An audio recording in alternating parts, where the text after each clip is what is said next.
What's going on, YouTube? You know I'm back at it, always on the 67-day challenge, doing it every day. I know it's late.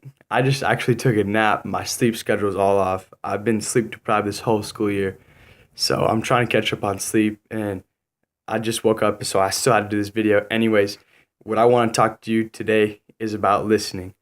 I think, and I'm directing this towards younger people. I'm always speaking to what younger people my age I think should be doing, things that I'm doing myself that works.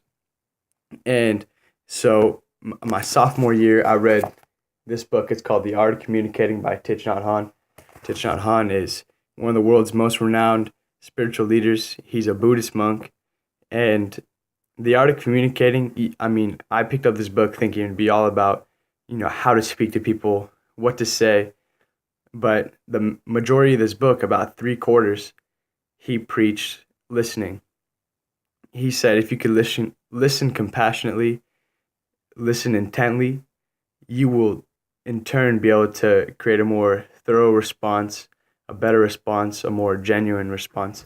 So you have to listen to people and be an impartial thinker. Impartiality means you have to be able to place yourself in the shoes of other people. So you think of their perspective, and then you create a response from there. So I believe young people are at fault with this.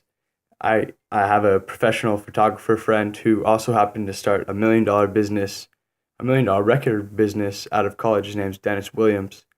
And he was telling me that one of the major things with kids these days, younger people these days, is they don't listen. They think they know everything, which is definitely not true.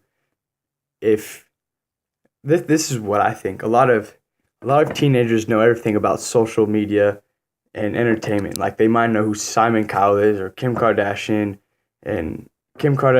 and Kanye West's baby and all that stuff. They know everything to know about that, but do they know anything about business finance? Do they know what a subordinated debenture is? Do they know what a clawback provision is? A lot of people don't know a lot of things, and they're not being open-minded to other point of views. You don't want always to look for things that inspire your point of view. You want to look for things that challenge it and then develop an opinion from there. A lot of young people aren't willing to listen. They think that what they believe is right, and no one else has power above that.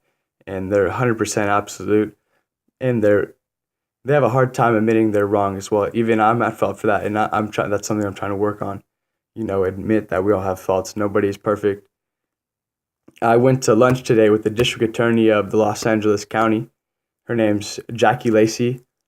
She reminds me a little bit about my U.S. history teacher last year, my junior year, Mrs. Edwards. She was a very, very nice lady, dressed the same way, very nice black lady, in fact. And, what they both have in common is intent listening skills. When you talk, they look you in the eye and they listen to you and what you're saying. And it does, as a speaker, it makes you feel better when you know someone's listening intently.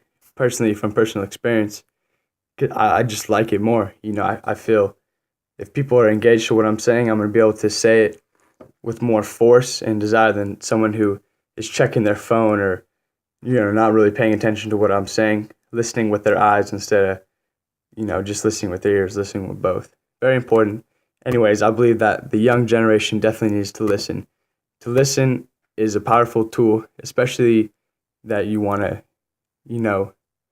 think before you speak. And definitely if you can slow it down, focus on the present moment and speak, you'll be able to feel the art of communicating, which is the main part is listening. So that's what I got for you today. Have a good night and Happy New Year's, huh?